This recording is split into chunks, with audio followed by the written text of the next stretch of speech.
Muy buenos días a todos.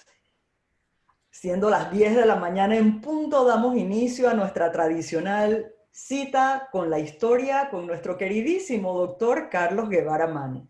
El día de hoy es un tema muy interesante y estamos seguros que lo vamos a disfrutar inmensamente. Carlos, explícanos, ¿qué es el Estado? Buenos días y saludos muy cordiales. Encantado de estar con ustedes en esta mañana para conversar un poquito acerca del Estado panameño y su evolución. Y comentó una persona, alguien que sigue muy de cerca estas reuniones de los jueves, me comentó de una forma quizás un poquito irónica que debería ser el Estado panameño y su involución, o el Estado panameño y su regresión. Y ciertamente me dejó pensando mucho el comentario de este apreciado amigo, frecuentemente nos acompaña en estas reuniones.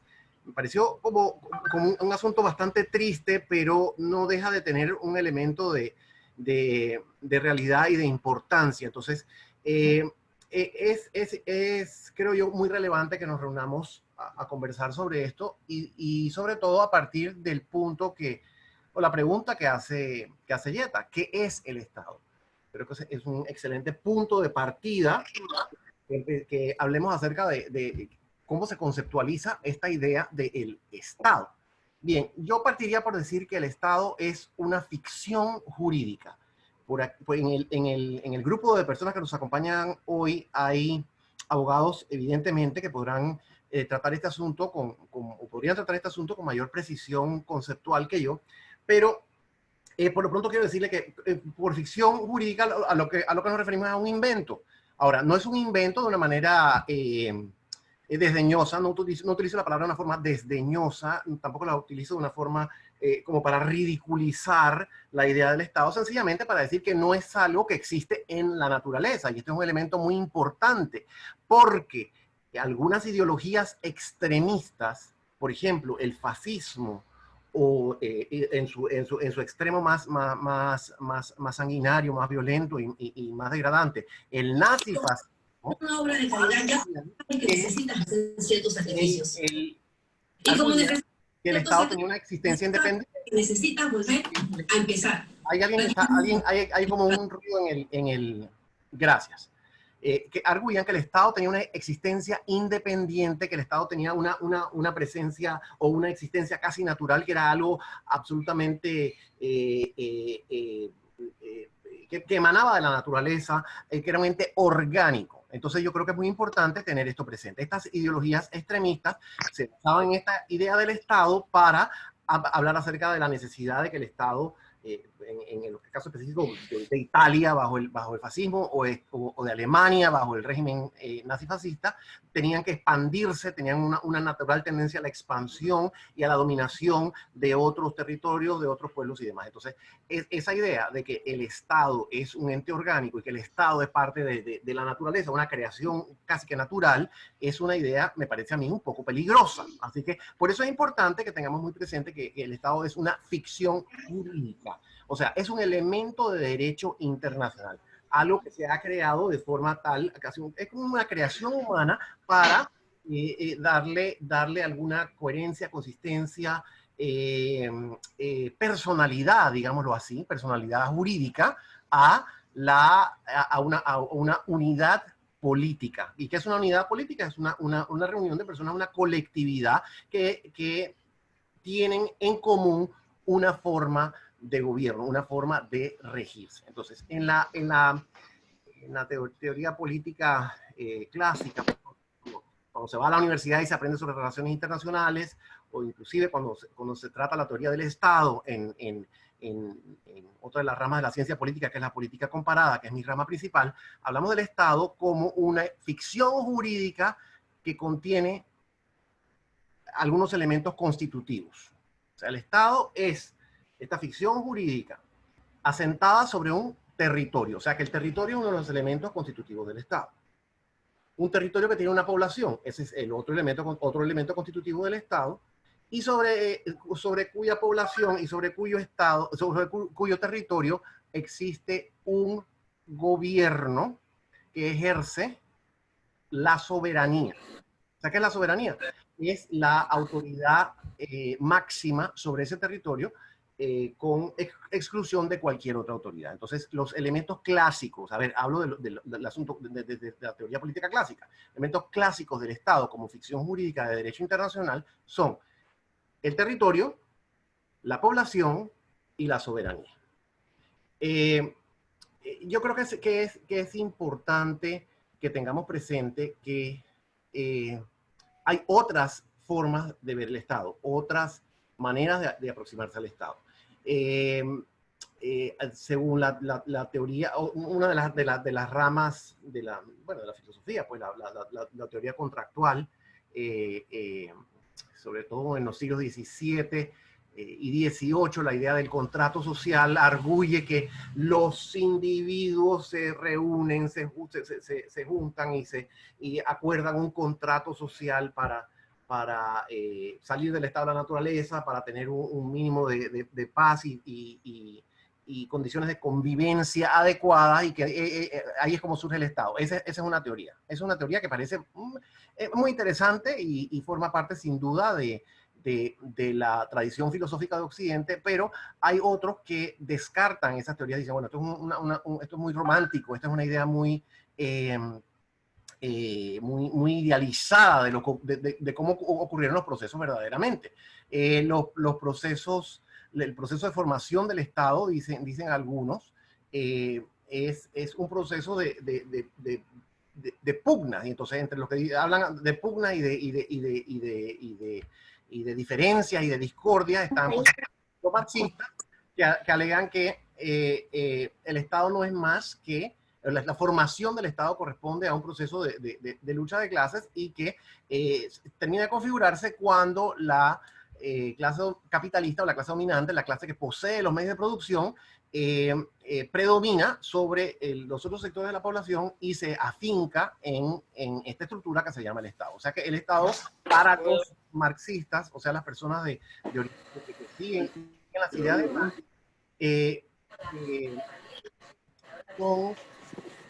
Ay, tú estás oyendo algo ahí. Para las personas que siguen las ideas de Marx, el Estado es un instrumento de la clase capitalista. Hay otra aproximación a la teoría del Estado, que es la que provee Max Weber, un importante sociólogo alemán, cuyas orientaciones y cuyos escritos siempre me han llamado mucha atención y lo utilizo mucho en las clases. Y Weber dice: el proceso de formación del Estado es como un poquito como para contrariar aquella idea del contrato social, que parece un asunto muy interesante, pero que se critica como que fuera una idealización, ¿no? Eso de que la gente se reúne y que otorga este contrato y demás para que se cree el Estado, eso es como una ficción, como una idealización. Dice Weber, que en todo momento el Estado ha surgido, como una a partir de la violencia. El Estado ha surgido a partir de la violencia, y que hay hechos violentos que siempre se dan en este proceso de formación y de configuración del Estado. En todo momento ha sido así. No podemos hablar del Estado si no hay algún episodio violento detrás de esta configuración del Estado, y el Estado es una expresión de poder. Quienes están interesados en la creación del Estado y quienes están interesados quienes ejercen esta violencia, están interesados también en acaparar el poder, en buscar están interesados en la búsqueda del poder, están inmersos en esa tradición de búsqueda del poder, porque el poder es un elemento que atrae mucho y es algo que eso sí está en la naturaleza de todos los seres humanos. Acaparar el poder, buscar poder, acaparar poder y ejercer el poder. Entonces, son algunas ideas y las resumo básicamente de la siguiente manera. El Estado es una ficción jurídica. La ficción jurídica que tiene tres elementos fundamentales: territorio, población y soberanía, o sea, un gobierno soberano. Este aspecto de la soberanía es bien importante y sobre todo muy atinente a nuestra experiencia en Panamá. El atributo la soberanía. Hay varias ideas acerca de cómo surge el Estado, porque como dije, no es algo que surge naturalmente, y esto es algo que es un punto que debemos tener muy presente. Había algunas ideologías políticas que arguían que el Estado era un ente natural, ¿no? Entonces, eso no es así, es una ficción jurídica, una creación. Entonces, ¿cómo surge esta creación? ¿Cómo surge esta ficción? Algunos dicen, filósofos de la Ilustración, que el Estado surge a partir del contrato social.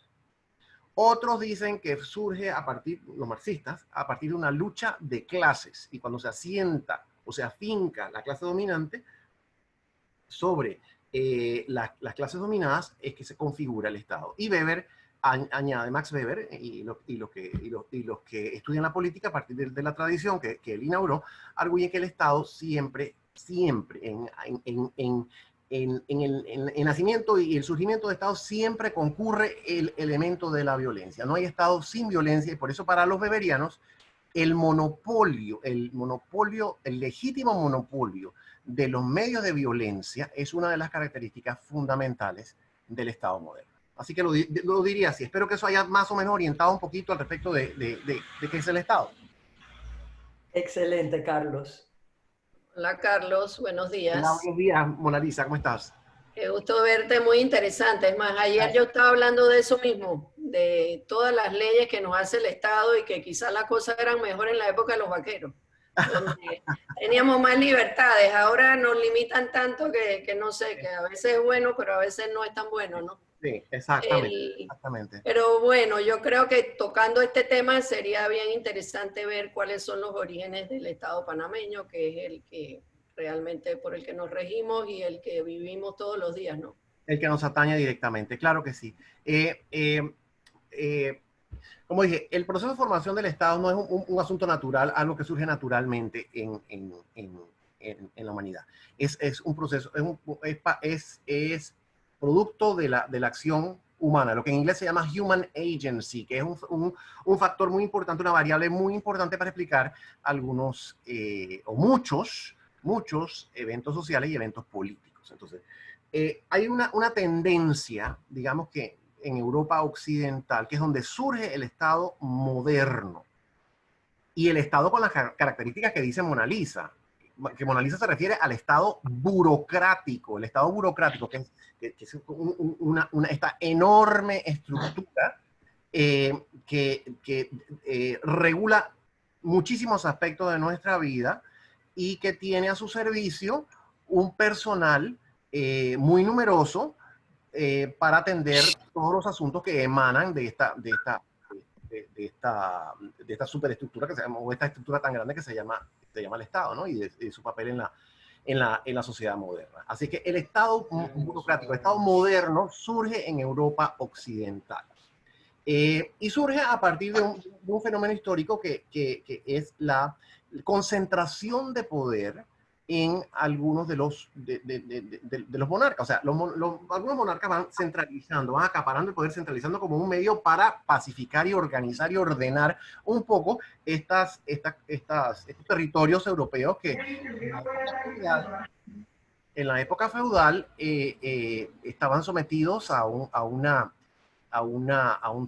sistema y a una existencia de mucha violencia, de mucha inestabilidad y demás. Entonces, vemos este fenómeno de algún monarca o alguien que se va haciendo más poderoso y más poderoso en medio de este grupo de señores feudales que va concentrando el poder. Y es en esta concentración del poder por parte de los monarcas y en un sistema político que es el sistema del absolutismo, cuando vemos el surgimiento del Estado moderno en Europa. Este es un fenómeno que ocurre, como dije, en Europa occidental.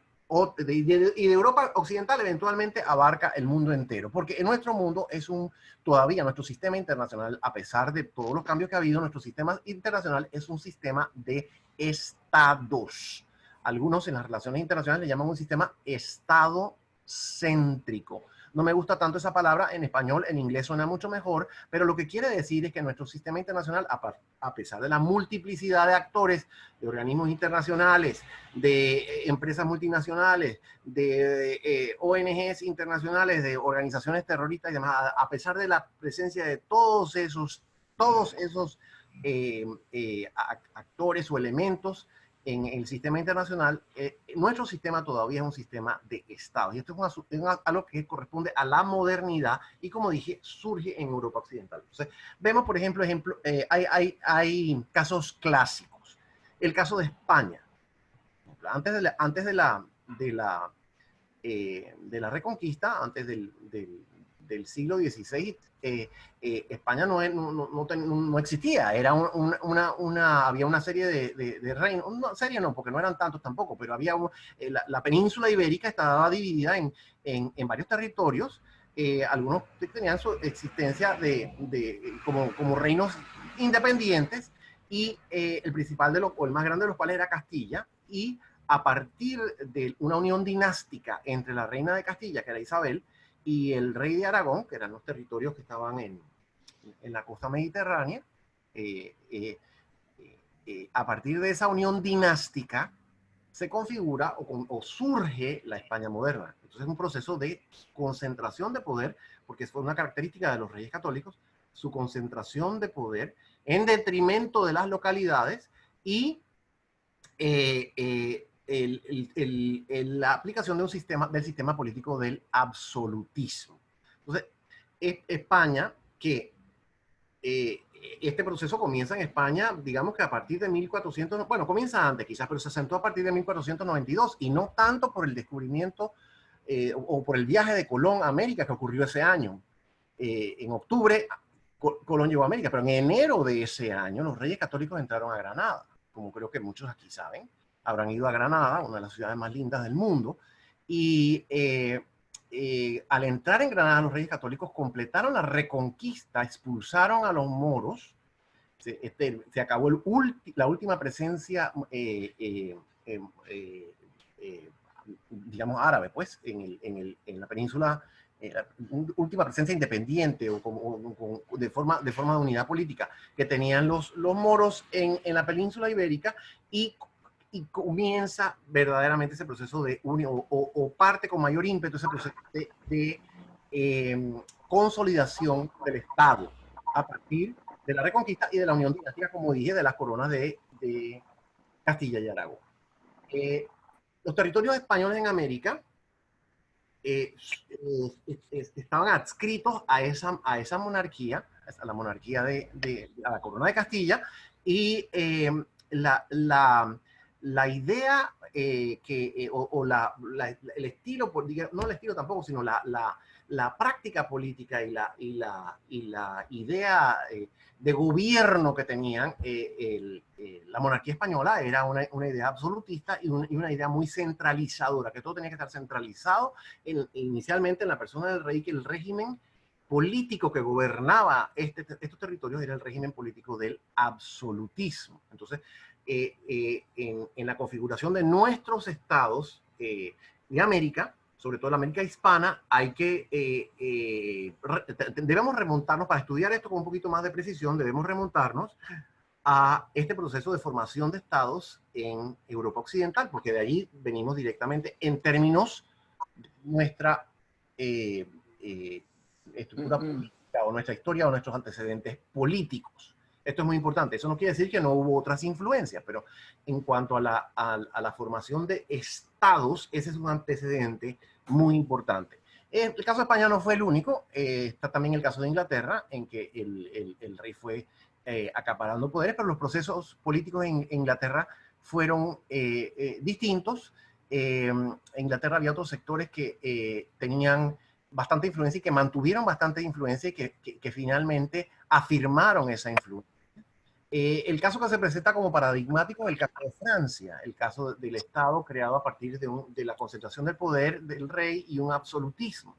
Sin embargo, inclusive en Francia, las localidades, la aristocracia, la iglesia católica mantenían ciertas cuotas importantes de poder, o sea que sí hubo un absolutismo. Y Francia evidentemente es uno de los casos de este tipo de régimen, y Francia es evidentemente un caso de la formación de un Estado a partir de esa concentración de poder, pero tampoco era un asunto tan extremo. Se le atribuye a Luis XIV aquella frase, me parece a mí bastante infame, que dice: el Estado soy yo, l'état c'est moi.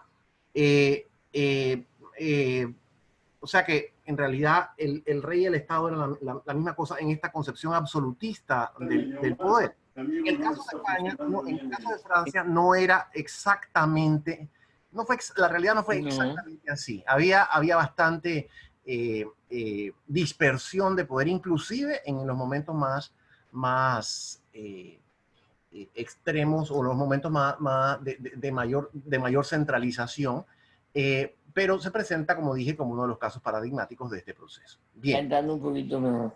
Entonces, en términos de la formación de estados, yo creo que Weber tiene mucha razón cuando dice que los estados surgen a partir de una dinámica de violencia. ¿Cómo surgen los estados americanos?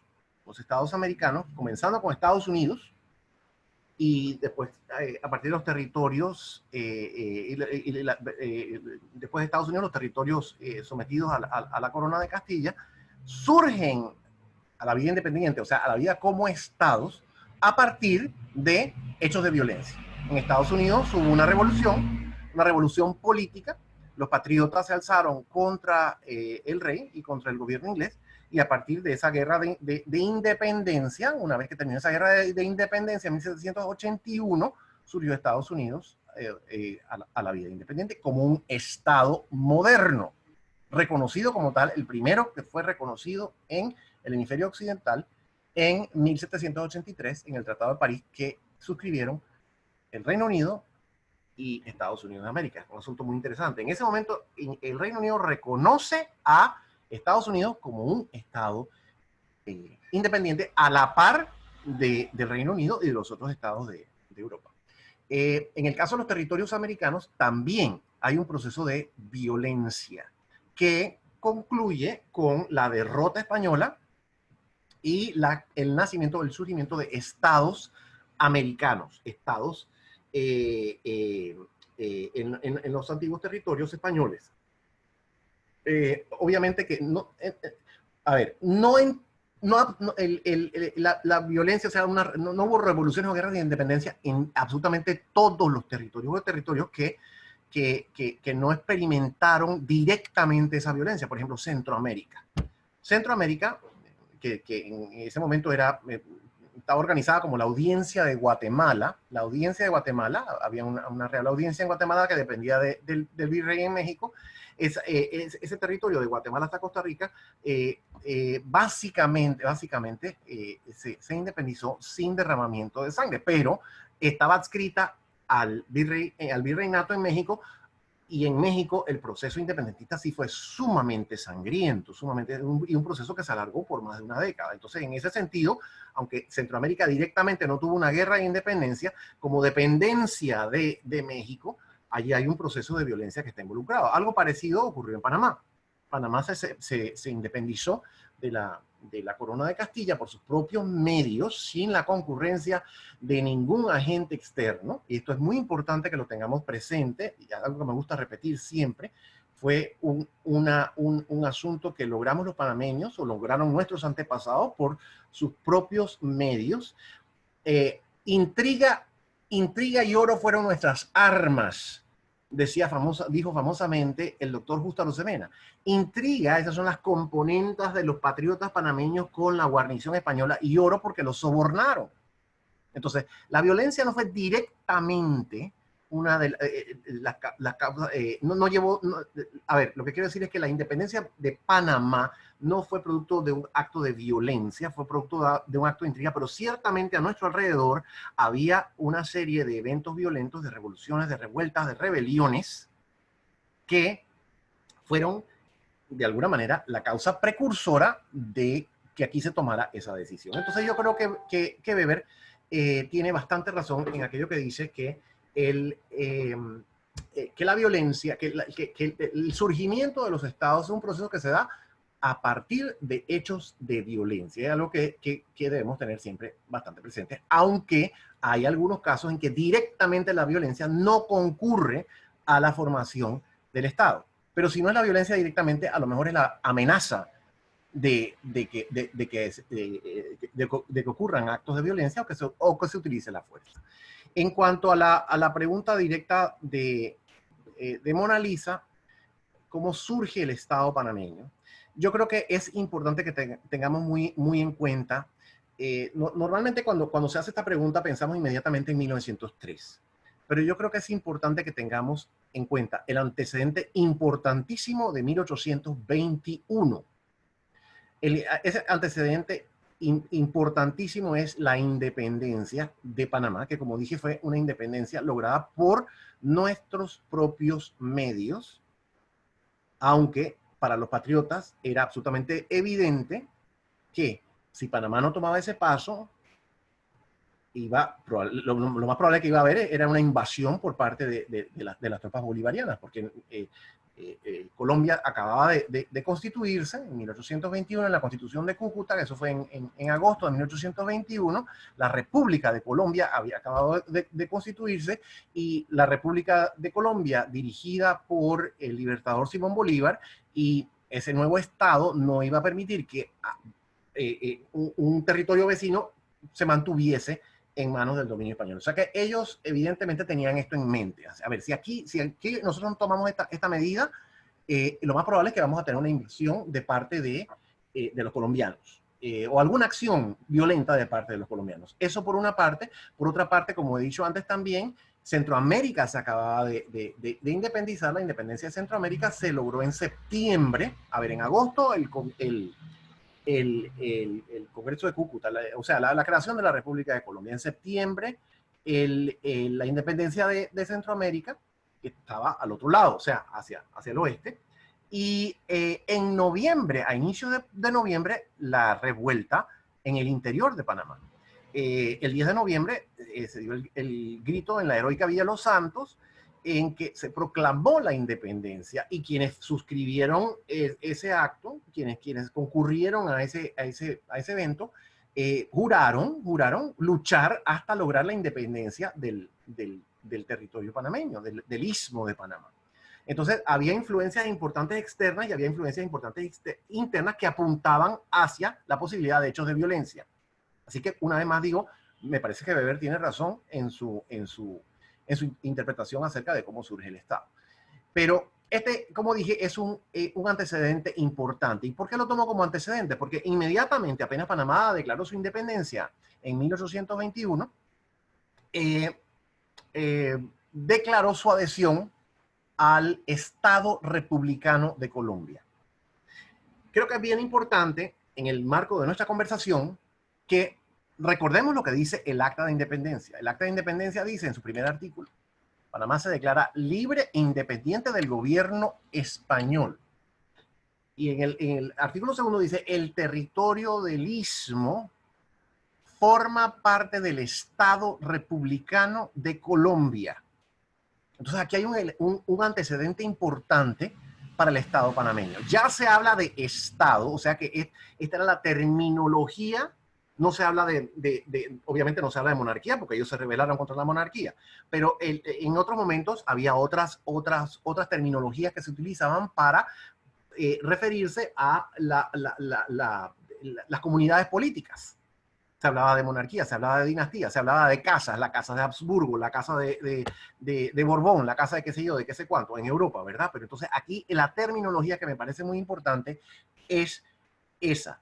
Panamá, el territorio de la provincia del Istmo forma parte del Estado Republicano de Colombia. Entonces aquí tenemos un antecedente importante. Panamá se adhiere, Panamá se añade a este Estado republicano.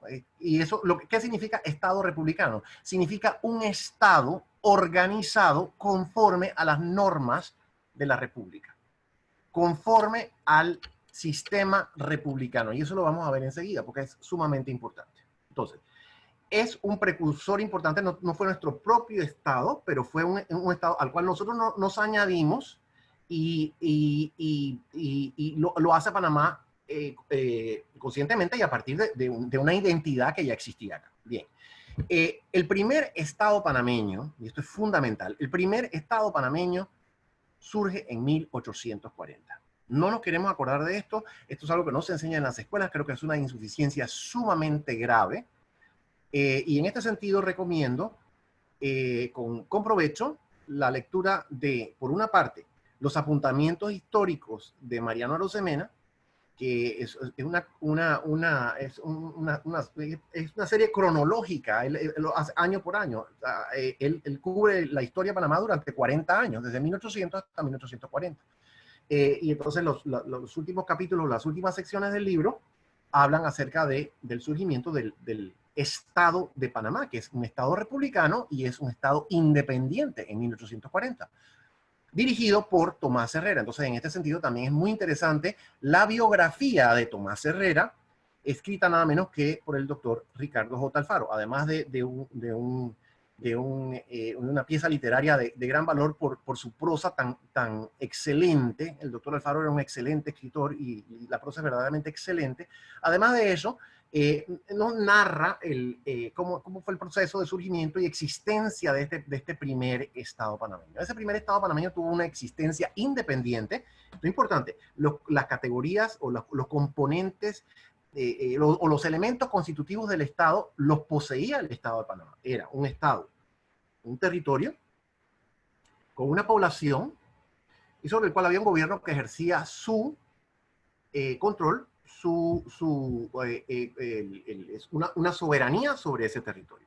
Hay otro elemento que se suele añadir muchas veces a estos tres elementos constitutivos que he mencionado ya, y es el reconocimiento internacional, el reconocimiento por otros estados. Además del territorio, de la población y del gobierno con control efectivo sobre ese territorio, existe este cuarto elemento que se añade sobre todo en derecho internacional, en la tradición del derecho internacional y cuando se habla de relaciones internacionales, y es el reconocimiento por otros estados. Y eso lo tuvo también el Estado de Panamá en 1840. El gobierno de Panamá en ese momento envió a Estados Unidos, pero envió un agente diplomático a Estados Unidos, pero ese asunto no tuvo mayor efectividad porque hubo demoras en la llegada y además no se logró el cometido inmediato. Pero en términos de reconocimiento por Costa Rica, que es nuestro vecino hacia el oeste, eso sí se logró. Y se logró en un tratado que suscribió vendría siendo como un tatarabuelo, y creo que es uno que tiene en común también Mona Lisa. Así que Mona Lisa, tenemos que explorar eso un poquito más. El primer tratado que firmó, el primer tratado de la República de Panamá, o sea, el primer tratado del Estado panameño fue el tratado de amistad con Costa Rica de 1841. Y a cambio del reconocimiento, en este sentido fue un tratado un poco criticado, a cambio de ese reconocimiento, Panamá accedió a porque siempre entre todos estos países, entre todos estos territorios, o entre todos estos países de América había problemas territoriales, problemas de límites. Entonces Panamá accedió o se comprometió en ese tratado no quiero decir ceder, o se comprometió a que ciertos territorios que estaban en disputa o en controversia pasaran a formar parte de Costa Rica en vez de formar parte de Panamá. Este asunto territorial es también un asunto que me gustaría tratar en el marco de esta conversación, porque ese elemento constitutivo del territorio ha tenido variaciones en el caso de Panamá, y aquí acabo de aludir a una. Hacia el oeste, como dije, los límites nunca fueron muy claros, y como a fin de cuentas todo pertenecía a la corona de Castilla, no era tan importante, aunque sí había disputas jurisdiccionales entre los funcionarios reales, pero sí se hicieron mucho más importantes las disputas territoriales o las controversias o las diferencias territoriales a partir de la independencia y del surgimiento de los estados americanos, y Panamá no fue la excepción. En este sentido, por ejemplo, la parte de Coto, que hoy está bajo jurisdicción costarricense, y el Valle del Zigzaola, una región bastante amplia, que también hoy está bajo la jurisdicción de Costa Rica, era considerada parte del territorio panameño. Esa era una interpretación. Otra interpretación era que la costa de la Mosquitia, y por ende parte del territorio de Costa Rica, se adentraba hasta lo que hoy es Bocas del Toro. Entonces, había una confusión territorial, había reclamos panameños y colombianos, pues, porque eventualmente Panamá fue parte de Colombia, que según los cuales el territorio panameño penetraba hasta bastante dentro de lo que hoy es Costa Rica, y había reclamos costarricenses que proyectaban el territorio costarricense hasta parte de lo que hoy es Bocas del Toro. Así que es un asunto muy interesante, y Panamá, a cambio, en 1840, a cambio de conseguir el reconocimiento diplomático de Costa Rica, accedió a zanjar esa diferencia limítrofe de forma tal que fuese conveniente a Costa Rica. Así que es un asunto muy interesante. El Estado de Panamá, que así se llamaba, Estado de Panamá, miren ustedes, el término que se utilizó es Estado, y no me refiero al Estado federal, eso vino después, y no era un Estado independiente. El Estado de Panamá de 1840, la primera república que tuvimos, el primer Estado que tuvimos, tuvo una existencia de poco más de un año, hasta diciembre de 1841, cuando el gobierno de Bogotá convenció a los panameños, a cambio de algunas promesas, de volver a unirse a Colombia, que en ese tiempo se llamaba la Nueva Granada. Lamentablemente las promesas no se cumplieron, y el líder de ese movimiento independentista tuvo que correr al exilio, porque si no iba a correr una suerte bastante peligrosa. Así que Tomás Herrera salió al exilio y estuvo varios años exiliado como consecuencia de las promesas incumplidas por parte del gobierno de Bogotá en ese momento. Esa fue la primera experiencia directa de Panamá como Estado, una experiencia breve. La segunda experiencia de Panamá como Estado, y yo creo que esto ya es bien sabido, comienza en 1903. En ese momento Panamá surge, el Estado panameño surge indiscutiblemente como resultado del apoyo que Estados Unidos dio al movimiento independentista, al movimiento separatista de 1903. Sin ese apoyo de Estados Unidos, Panamá no se hubiera podido separar de Colombia. ¿Y por qué no se hubiera podido separar de Colombia? Por el elemento de la fuerza del que he hablado. Colombia tenía una guarnición en Panamá, además de eso, acababa de enviar un contingente de aproximadamente 500 soldados para suprimir cualquier asonada levantisca de parte de los panameños, y si no hubiese sido, primero porque todo por la astucia y las intrigas de los miembros de la Junta Separatista, que en eso fueron muy hábiles, y en segundo lugar por la presencia naval estadounidense, tanto en el Atlántico como en el Pacífico, Panamá no se hubiera podido separar. Y no es que no existiese en Panamá, esto es muy importante que lo sepamos y que lo recordemos, no es que no existiese en Panamá un ánimo independentista, no es que no existiese en Panamá una voluntad de luchar por la independencia, es que en 1846, para impedir que el Istmo de Panamá tratase de formar un nuevo Estado, recuerden ustedes que ya lo había hecho en 1840, entonces para impedir que esto volviese a suceder, Colombia, que en ese tiempo se llamaba Nueva Granada, firmó con Estados Unidos el Tratado de Amistad, Comercio y Navegación de 1846, que se llama corrientemente el Tratado Bitlac-Mayarino, según el cual Estados Unidos se convertía en garante de la soberanía colombiana o granadina sobre el Istmo de Panamá. Y esto es muy importante que lo tengamos presente. O sea, Nueva Granada,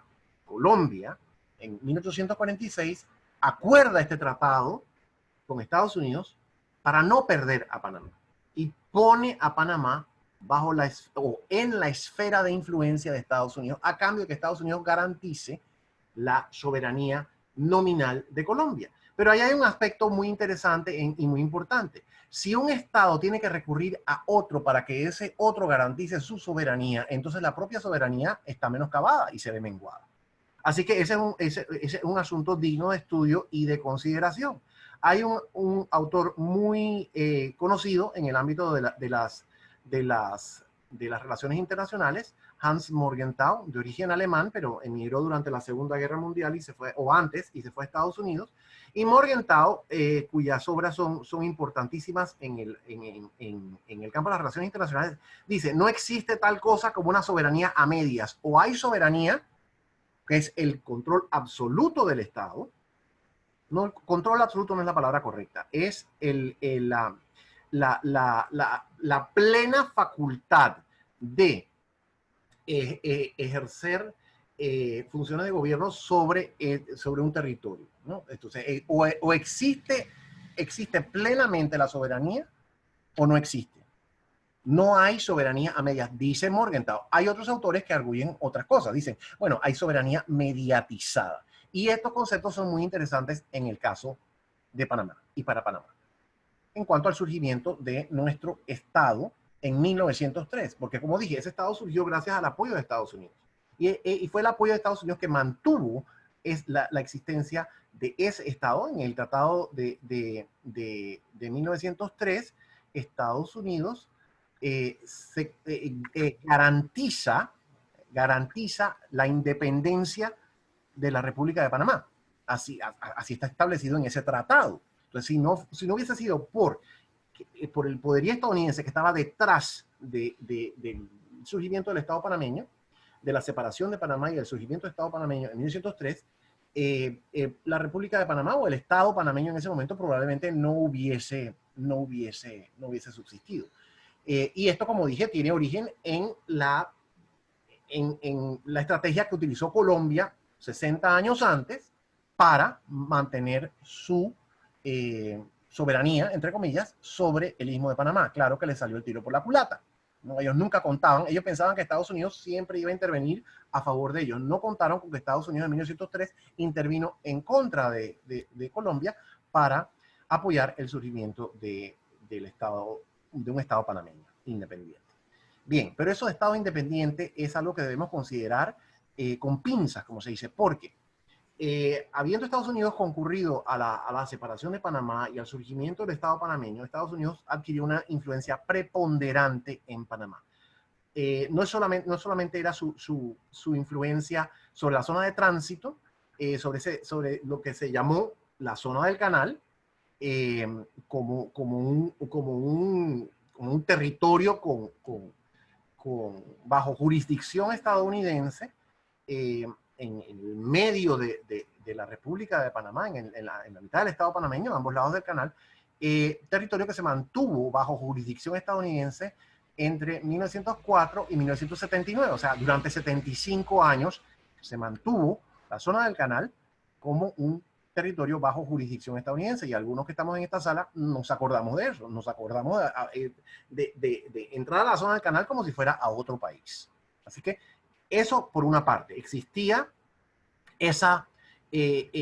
digamos, ese cercenamiento de nuestro territorio, que fue algo que se nos impuso en 1903, pero además de eso, Estados Unidos influía directamente en asuntos internos de Panamá y evidentemente en la conducción de la política exterior del Estado panameño, en los asuntos que fuesen de interés de Estados Unidos. O sea, no quiero decir con esto que Estados Unidos mandaba directamente en Panamá. Había cosas que a Estados Unidos no le interesaba, y en esas cosas que a Estados Unidos no le interesaba, ellos no se metían, ellos dejaban que los panameños resolvieran como bien lo tenían. Sin embargo, en lo que interesaba a Estados Unidos, ellos sí tenían una influencia, y hay algunos que dicen que la tienen todavía.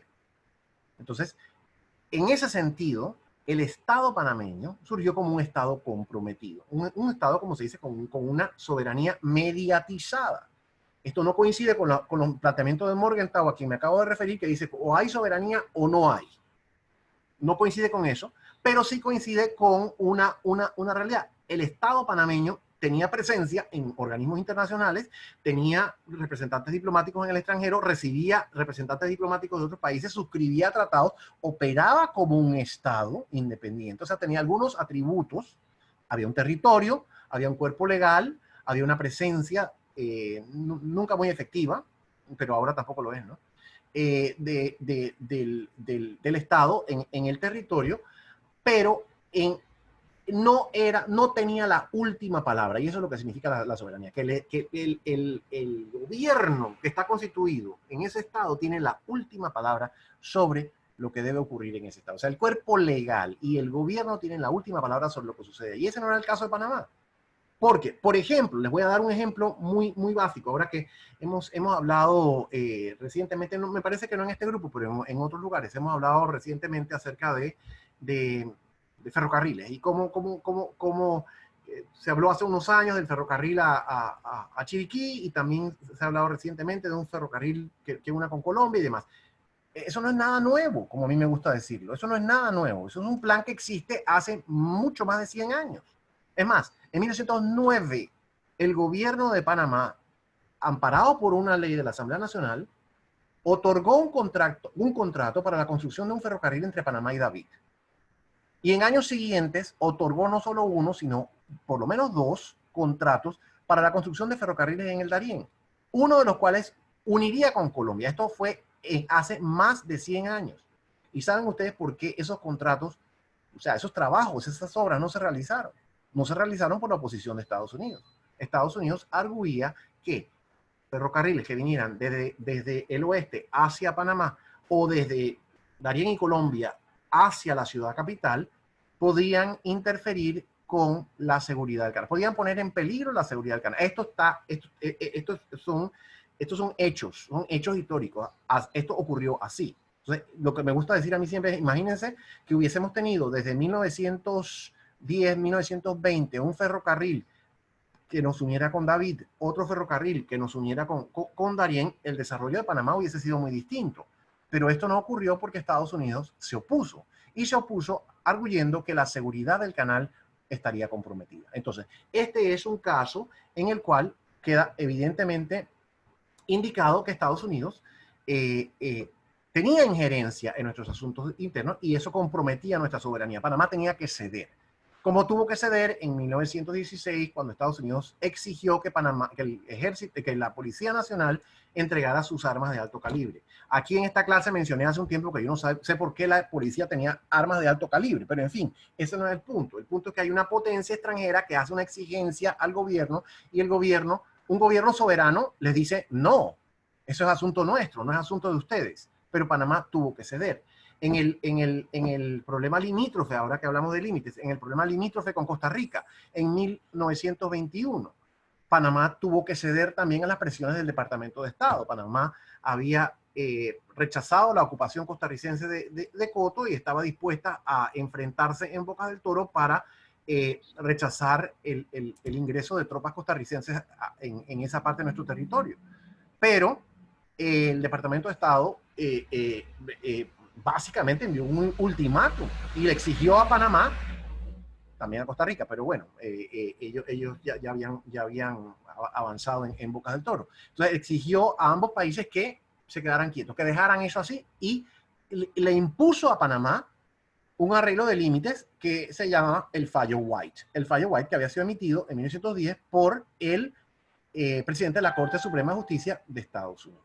Así que allí hay otro ejemplo de una injerencia de una potencia extranjera en las decisiones que competen a un Estado soberano.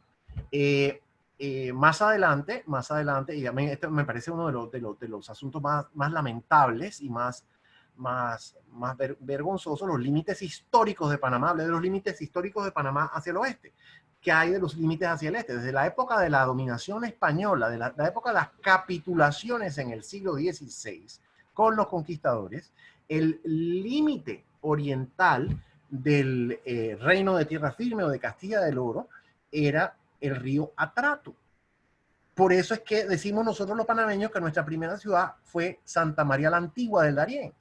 Pero cuando vamos a buscar Santa María la Antigua, resulta que no está en Panamá, sino que está en Colombia. Entonces, ¿cómo así que es la primera ciudad panameña? Pues la primera ciudad panameña porque estaba en Panamá. Y el límite de Panamá era el río Atrato. Pero a mediados del siglo XIX, el Congreso de Colombia, arbitrariamente, dictó una ley que movió ese límite a una línea artificial hacia el noroeste, a donde está hoy el límite. Entonces Panamá, que en ese momento era el Estado Federal de Panamá, o sea, un estado dentro del Estado colombiano, no era un estado independiente, era el Estado Federal de Panamá. Panamá en ese momento protestó, la Asamblea del Estado protestó, el doctor Justo Arosemena, que era el jefe superior del Estado, protestó, dijo esto no puede ser así, y Panamá siempre arguyó que allí había una hubo una usurpación de nuestro territorio en favor de otro departamento o de otro estado de Colombia, estado del Cauca, en ese momento. El asunto quedó así sin definirse, sin zanjarse hasta el momento de nuestra separación. O sea, en 1903 todavía el asunto no estaba claro. Y si nosotros vemos mapas de Panamá en ese momento, algunos mapas de Panamá todavía en ese momento muestran toda esa zona del Atrato, o sea, la margen occidental del río Atrato, como parte del territorio panameño. Sin embargo, en 1914, Estados Unidos, para zanjar sus diferencias con Colombia, firmó un tratado. Y parte de ese tratado, en una de las cláusulas de ese tratado, acordó con Colombia que los límites de Panamá con Colombia serían los que dictó el Congreso colombiano y no los límites históricos. Entonces, en esa jugarreta perdimos como unos 10.000 kilómetros cuadrados, ¿no? Entonces, un territorio bastante grande. Y a mí me parece que esa es quizás una de las más grandes señales o ejemplos de la intromisión estadounidense. ¿Cómo es que Estados Unidos acuerda con Colombia los límites de Panamá? O sea, se supone que Panamá es un estado independiente. Quien trata ese asunto con mucha propiedad desde un punto de vista jurídico es el doctor Carlos Iván Zúñiga, en su famoso ensayo sobre el tratado Thompson-Urrutia de 1914. Y es un estudio muy recomendable. La situación de Panamá como un estado mediatizado, que significa un estado sometido a la influencia o la injerencia de otro estado, y Panamá no es el único, ¿ah? Ha habido otros estados a lo largo de la historia que han tenido esta característica. No es el único, pero eso me parece que no es ningún consuelo. Esa situación fue, digamos que gradualmente mejorando con el avance del siglo XX. En 1936 Panamá firmó con Estados Unidos un nuevo tratado que se conoce acá como el Tratado Arias-Roosevelt, porque fue suscrito durante el gobierno del doctor Harmodio Arias en Panamá y siendo presidente de Estados Unidos Franklin Delano Roosevelt. Y ese tratado eliminó el protectorado estadounidense sobre Panamá, por lo menos por escrito, y consiguió otras ventajas para Panamá. Ese tratado entró en vigencia en 1939, porque el Senado estadounidense se demoró un par de años en aprobarlo. Y o sea, a lo largo del siglo XX, como más adelante, a partir quizás de forma prominente de las luchas nacionalistas que hubo en Panamá, se fue logrando quizás una mayor afirmación de la soberanía panameña. Evidentemente que a partir de 1999 la situación de Panamá como Estado independiente y soberano cambia, porque en ese momento se logra el retiro final de la presencia estadounidense, militar estadounidense sobre el territorio y la entrega del canal a Panamá. Ya antes se había logrado en 1979, porque el tratado de 1977, en el cual finalmente Estados Unidos reconoce que la soberanía panameña sobre la zona del canal la reconoce Estados Unidos en ese momento en el Tratado del Canal de 1977, es cuando Estados Unidos finalmente lo reconoce, y ese tratado entra en vigencia en 1979. En ese momento desaparece la zona del canal. Entonces allí también hay eso también constituye un avance importante en ese sentido. Y en 1999, como dije, después de 20 años, hay el retiro de las tropas estadounidenses, que ya lo que había lo que quedaba en diciembre de 1999 era más bien simbólico, pero en fin, se logra en ese momento, y también la entrega del canal a Panamá, que es un asunto importante. Entonces, digamos nosotros que el Estado panameño tiene una etapa importante que se cumple en 1999 y una nueva etapa que inicia a partir de ese momento. Así que creo que he dado una respuesta muy larga a tu pregunta, Mona Lisa, y te pido disculpas porque me parece que me he explayado demasiado. Hubiese querido hablar un poquito menos, pero bueno, tengo ese defecto que hablo demasiado. Disculpa. No, eso no es un defecto, para nosotros es una virtud porque aprendemos muchísimo más, ¿no? Así es que nosotros estamos robándote todos esos conocimientos para instruirnos todos los jueves. Gracias. Maravilloso. Gracias. Ahora, yo creo que nos has dado, como te extendiste, nos has hablado mucho de cómo evolucionó desde sus orígenes el Estado panameño, o sea que esa parte la tenemos clara ahora. Sí. Y quería hacerte un comentario antes de seguir a la siguiente pregunta. Sí, claro que sí. Álvaro Bisuetti nos dice, el tren David-Panamá de 1916, aparte de las razones de seguridad por parte de Estados Unidos de oponerse, ¿hubo alguna intervención o interés de la United Fruit en agarrar esos fondos y hacer las líneas David-Puerto Armuelles y desarrollar su negocio? Bueno. Eso, no sé si lo quieres desarrollar primero y entonces después vamos a lo otro que es cuál es la situación actual del Estado panameño. Si tú nos puedes decir cómo tú lo ves. Claro que sí. Me refiero un poquito a lo del ferrocarril porque es algo que he investigado y me parece sumamente fascinante. Es más, hay varios escritos que se refieren a ese capítulo histórico y yo he podido ver los informes del embajador británico que era Sir Claude Mallet, los he podido ver en el Archivo Nacional del Reino Unido donde se refiere a esto. Y dice, bueno, el gobierno de Panamá dio esta concesión para el ferrocarril hasta David. El gobierno de Panamá dio estas concesiones para ferrocarriles en Darién. Había un señor alemán que se llamaba Ziuk. A lo mejor algunas personas en el grupo alguna vez escucharon hablar del señor Ziuk, Augusto Ziuk, D-Z-I-U-K, que parece que estuvo un rato más que se quedó viviendo un rato más en Panamá. Entonces, es muy interesante que el gobierno de Panamá haya tenido esta visión de desarrollo muy temprano y que esa visión haya sido obstaculizada por Estados Unidos. Lo que hizo el doctor Porras inteligentemente para el señor Bisuetti, que hizo esa pregunta tan interesante, lo que hizo el doctor Porras inteligentemente, el doctor Belisario Porras, siendo presidente, la primera vez, de 1912 a 1916, fue decir, bueno, si los gringos no nos van a dejar hacer este ferrocarril, vamos a irnos para el interior y vamos a empezar a conectar desde allá. Y quizás yo creo que esta era la idea que tenía Belisario Porras. Eventualmente ellos se olvidarán de eso o cambiarán de parecer y el ferrocarril lo podremos extender a Panamá. Entonces él comenzó con el ferrocarril de Chiriquí y se llamó el Ferrocarril Nacional de Chiriquí. Y el Ferrocarril Nacional de Chiriquí tenía dos ramales. Uno, hasta Puerto Armuelles. Yo me acuerdo de haber utilizado ese ferrocarril, como dice el señor Bisuetti, evidentemente en colaboración con la compañía United Fruit Company, porque era una vía importante para el trasiego de guineos, pero tenía un ramal que iba, había uno que iba hasta el puerto de Pedregal. Recuerden ustedes que en ese momento no había carretera y el traslado de la capital hacia el interior era por barco. Entonces los puertos eran importantes y había el puerto de Pedregal que era importante. Entonces la idea era llevar ese ferrocarril hasta el puerto de Pedregal para que hubiese una conexión.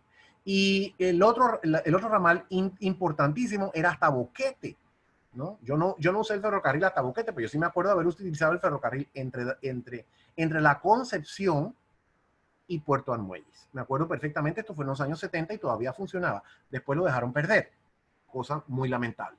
Pero evidentemente la United Fruit Company tenía interés en este asunto, pero al mismo tiempo este desarrollo incipiente de desarrollo ferroviario fue una estrategia, me parece a mí, sumamente atinada del doctor Porras para tratar de darle una red, para tratar de avanzar o impulsar la red de comunicaciones del país de forma tal que no contraviniera los intereses estadounidenses o las exigencias o los reclamos estadounidenses en ese momento. Así es que esa es la historia y yo creo que para nuestro beneficio sería muy importante que los panameños estudiásemos un poquito más esta historia, porque aquí ha habido muchos intentos de mejorar las comunicaciones internas y esos intentos se han visto obstaculizados por diversos factores, incluyendo la oposición de Estados Unidos, pero también en otros momentos la corrupción, la ineficiencia y otros factores que son bastante lamentables. Bien, Mona Lisa, había otra preguntita que me hiciste tú. Sí, correcto. Lo del, espérate, era cómo estábamos, cómo tú veías el gobierno panameño ahora mismo, cómo estamos en la actualidad, cómo tú El- lo ves que se está el- desarrollando. exacto, el Estado panameño, el Estado. Es importante que conceptuemos este análisis o que nos aproximemos a este análisis tomando en cuenta que hay tres categorías importantes. Está el Estado en primer lugar, que como dije es una ficción jurídica, es una comunidad política. La comunidad política tiene una forma de gobierno, eso se llama el régimen político. Y además de eso tiene un gobierno. El gobierno es el agente del Estado que se conforma o que se configura de acuerdo con ese régimen Ah, político para llevar a cabo no, pero deja esa cosa así ya. para llevar a cabo las funciones o las tareas rutinarias de la administración pública. Entonces, el gobierno rota, cambia, ¿cierto? Y si, estamos, si el régimen político es un régimen democrático, se supone que eso debe rotar cada cierto tiempo, cada 4 años, vamos a el periodo. Entonces, el gobierno tiene una rotación. Decirle que es verdad, que uno le cree, porque así no queda. El régimen político debe ser más estable. Idealmente, el régimen político, sobre todo si es un régimen democrático, debe perdurar. Pero sabemos que los regímenes políticos cambian. Y hay estados que han tenido cambios importantes en cuanto a su régimen político. Por ejemplo, Alemania. Alemania es un estado que se formó en 1870, ni siquiera es un estado antiguo, es un estado bastante contemporáneo, 1870, y en su historia de 150 años, el Estado alemán ha estado organizado de acuerdo con un sistema monárquico inicialmente, una monarquía constitucional, pero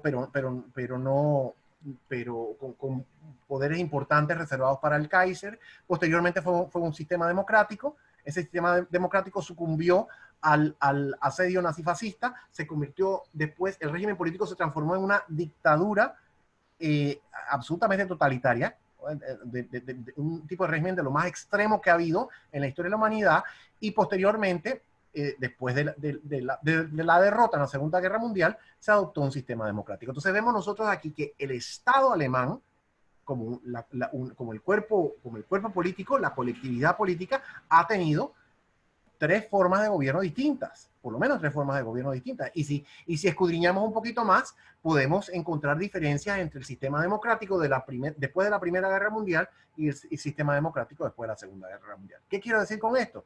Que hay tres niveles importantes de análisis. El Estado, por un lado, la forma de gobierno y el gobierno per se, ¿no? Entonces, el Estado panameño,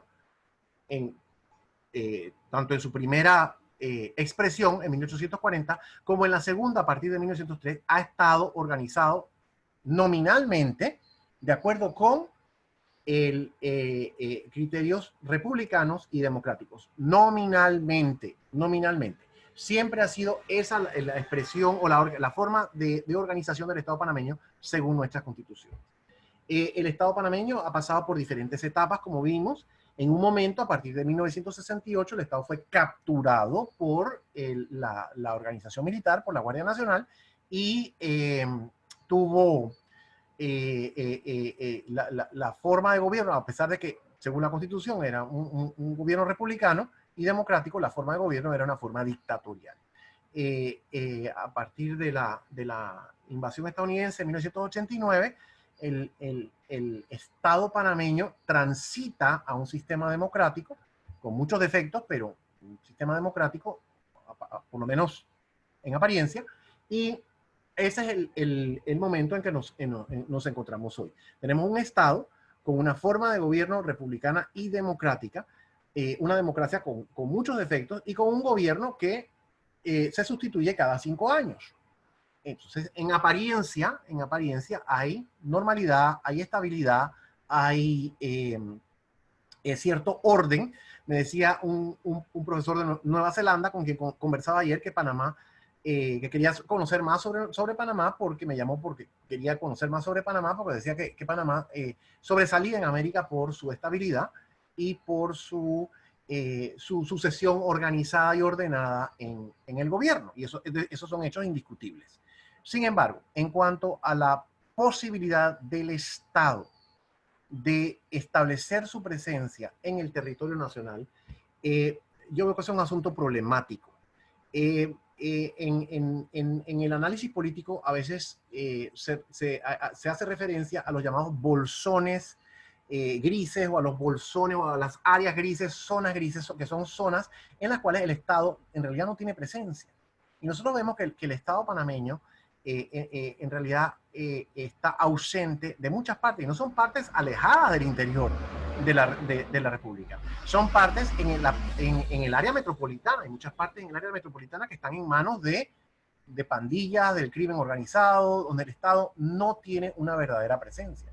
Entonces yo observaría, de hablar acerca de la situación actual del Estado panameño, yo hablaría de eso, ¿no? De que el Estado panameño no tiene presencia efectiva en el territorio nacional, como si la tienen otros estados. Entonces, esto es una deficiencia importante, porque socava puede ser un elemento que produzca que produce una inestabilidad, que produce que produce problemas, ¿no? Problemas indiscutibles para nuestro desarrollo. Eso por una parte. Entonces, hay que ver por qué ocurre esto. Bueno, porque tenemos un Estado, que sería otra característica, un Estado ineficiente, un Estado ineficaz.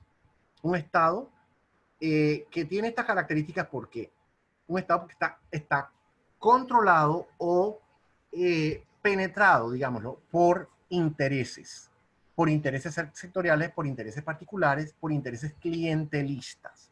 El Estado es visto por las cúpulas políticas de este país como un mecanismo de mejoramiento individual y de enriquecimiento. Y yo creo que hay que decirlo así. Esta estructura que se llama el Estado es vista por el sector político de este país como una plataforma de enriquecimiento, así es como se ve. Entonces, eso menoscaba muchísimo la efectividad y la eficiencia del Estado panameño. Y afecta, por supuesto, el desenvolvimiento del gobierno como agente del Estado para producir los fines para los cuales se ha constituido el Estado. Otra característica importante del Estado panameño en años recientes es la creciente influencia o injerencia que ha adquirido el elemento, que yo diría el elemento militar. Se supone que Panamá no tiene ejército, eso es lo que dice la Constitución, pero hemos visto cómo se ha afianzado afianzado no es la palabra correcta, hemos visto cómo se han militarizado esos servicios de seguridad, y la creciente preponderancia que han obtenido, y que ha sido absolutamente evidente en estos meses de confinamiento. Estos meses de confinamiento también, creo yo, han puesto de manifiesto, no solo en Panamá, sino en todas partes del mundo, la importancia que tiene el Estado para amparar, para proteger, para ayudar a la población a enfrentar las amenazas, los riesgos, las situaciones peligrosas, como lo es la pandemia. Y ha sido absolutamente evidente que el Estado panameño ha fallado en su capacidad para amparar a la población en medio de esta crisis. Así es que yo diría que a pesar de que el Estado panameño está constituido nominalmente, formalmente, como una república que tiene los elementos constitutivos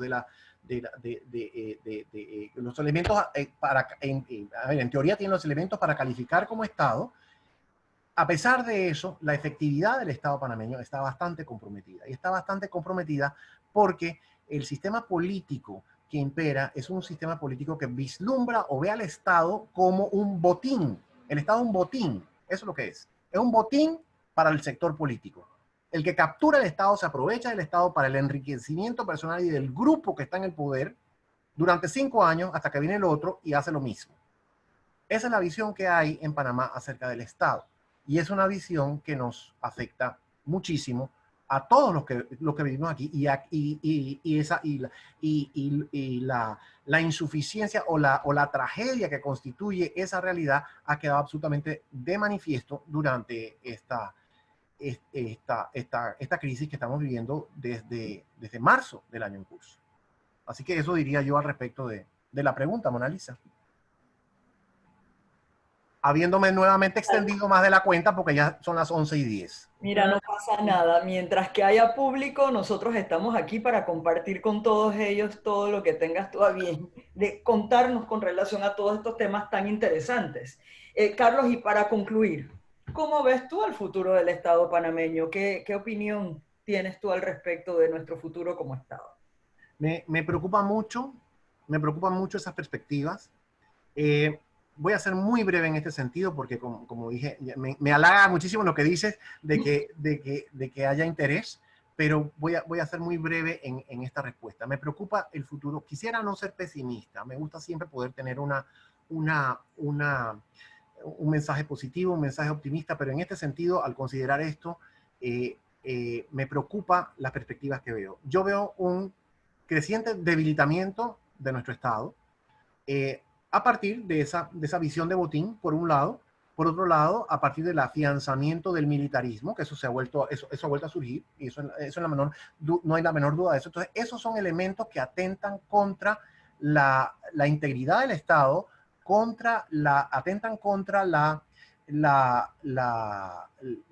efectividad del Estado y atentan también contra la forma de gobierno que los panameños hemos dicho que queremos. Los panameños, desde 1840, hemos querido que nuestro Estado esté constituido conforme al sistema republicano. Vuelvo al Acta de Independencia de 1821. El Estado en los territorios que forman el Estado, con los territorios que forman el Istmo de Panamá, los territorios del Istmo de Panamá forman parte del Estado republicano de Colombia. O sea que hace 200 años, nuestros antepasados anhelaron para este país una forma republicana, para este Estado, una forma republicana de gobierno. Eso se reiteró en 1840, se reiteró en 1903, se ha reiterado en años recientes, las luchas contra la dictadura militar, que era lo que salía a relucir, las exigencias de justicia, democracia y libertad. Entonces, estos elementos que atentan contra el Estado, que hablé acerca del clientelismo, de la corrupción, de la militarización, menoscaban la efectividad del Estado, menoscaban la integridad del Estado y ponen en riesgo el sistema de gobierno que los panameños hemos querido históricamente para nuestro Estado.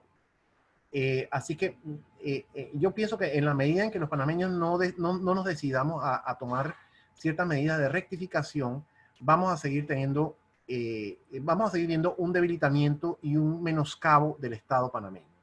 Y es algo un poco lamentable y un poco triste porque, una vez más digo, el Estado cumple funciones importantes y en esta pandemia ha quedado absolutamente de manifiesto que el Estado es necesario todavía para enfrentar las amenazas que se ciernen, o muchas, no todas, evidentemente, pero muchas de las amenazas y muchos de los peligros que se ciernen sobre la humanidad. Entonces, es importante que tengamos un Estado efectivo, un Estado eficiente, un Estado que pueda responder adecuadamente a los peligros y a los desafíos que se presentan. Y el Estado panameño no tiene esas características, tristemente, y las perspectivas que hay son de un mayor debilitamiento, en tanto que esta manera de gobernar y este estilo político de acaparar el Estado como botín continúen en nuestro país. Así que diría eso acerca de las perspectivas. Gracias, Carlos. Son un tanto sombrías las perspectivas, pero definitivamente gracias a ponencias como esta, creo que quedamos un tanto inspirados para hacer lo que corresponda si tenemos la oportunidad para cambiar un poco las cosas en nuestro país. En nombre de la Academia Interamericana de Panamá y su junta directiva, les damos las gracias a todas las personas que nos acompañaron en la mañana de hoy. A ti, Carlos, una vez más, nuestro eterno agradecimiento por compartir con nosotros tu conocimiento. Nos vemos el próximo jueves. Recuerden que en el canal de YouTube de la Academia Interamericana quedan grabadas todas estas conferencias. Ha sido un verdadero placer compartir la mañana.